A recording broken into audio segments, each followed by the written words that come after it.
शहर से बहुत दूर एक गांव था और उसी गांव में एक बहुत पुराना महल था। जिस महल के अंदर कोई भी गांव वाला कभी आता जाता नहीं था।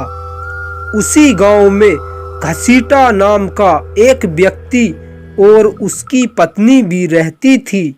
एक दिन घसीटा और उसकी पत्नी रात होने की वजह से जल्दी जल्दी जा रहे थे।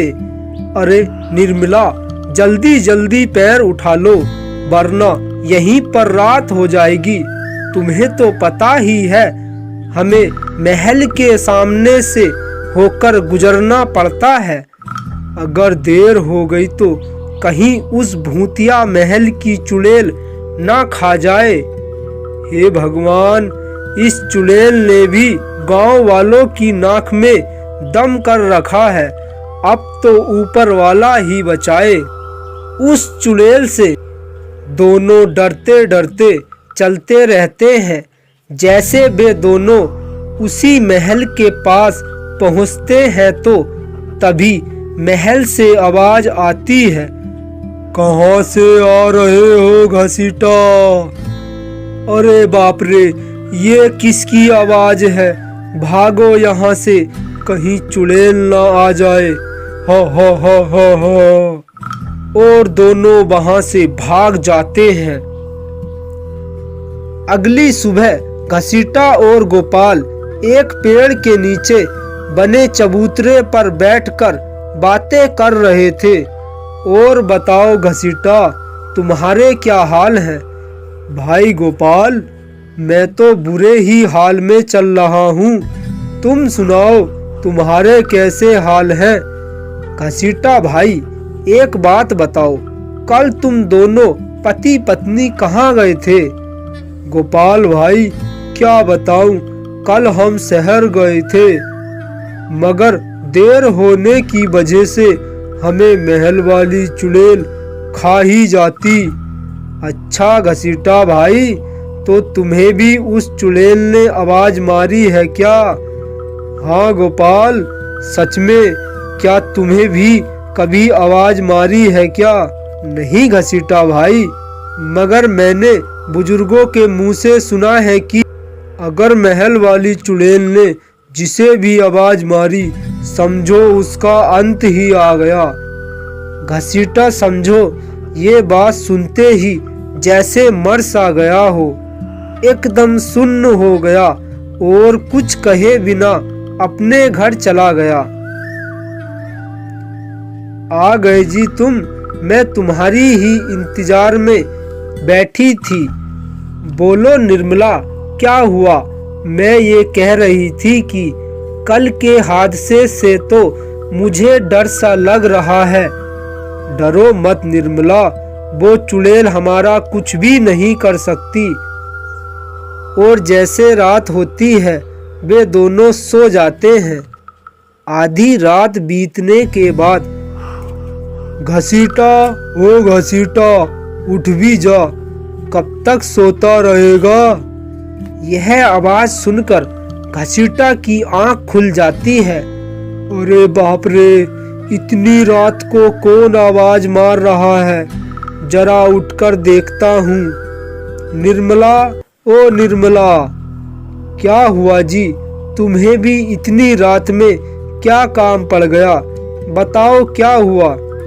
मैं ये कह रहा हूँ, तुम्हें किसी औरत की आवाज सुनाई दी है जो मेरा नाम लेकर उठा रही है? नहीं तो मुझे तो किसी औरत की आवाज नहीं सुनाई दी। तुम्हारे कान बाज रहे हैं। चलो अब चुपचाप से सो जाओ। इतनी रात में कौन आवाज मारेगा? तभी फिर से आवाज आती है। घसीटा, ओ घसीटा, उठ भी जा।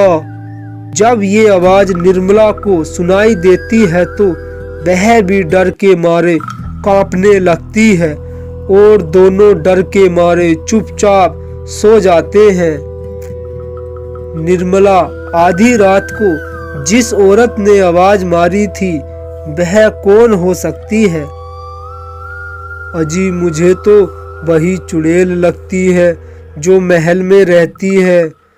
हाँ निर्मला, मुझे भी वही लगती है, मगर से पीछा कैसे छुड़ाएं। एक दिन उसी गांव में एक तांत्रिक बाबा आता है।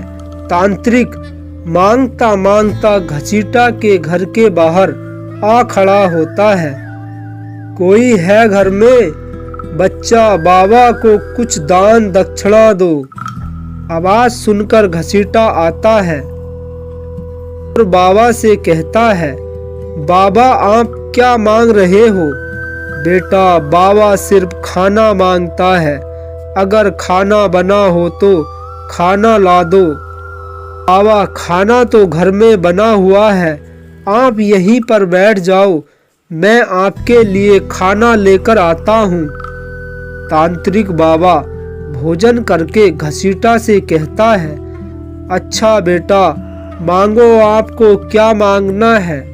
बाबा, मुझे अगर कुछ मांगना है तो वो है सिर्फ पुराने महल की चुड़ैल से छुटकारा।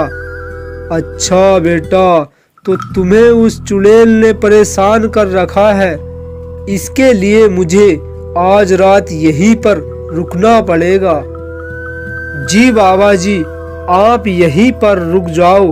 बाबा घसीटा के घर पर ही रुक जाते हैं। जैसे आधी रात होती है वैसे ही, घसीटा, ओ घसीटा, कहाँ मर गया तू? उठ क्यों नहीं रहा है? उठ भी जा। तभी ये आवाज तांत्रिक को सुनाई आती है, अच्छा, तूने ही घसीटा को परेशान कर रखा है, आज तुझे मैं नहीं छोड़ूंगा। चुड़ैल तांत्रिक को देखकर डर के मारे कांपने लगती है और कहती है, मुझे माफ कर दो, आज के बाद मैं कभी भी नहीं आऊंगी। नहीं चुड़ैल, तू फिर से आएगी। और तांत्रिक उसे आग में जला देता है। बचाओ बचाओ करती वह भस्म हो जाती है। फिर कभी भी चुड़ैल घसीटा को डराने नहीं आती।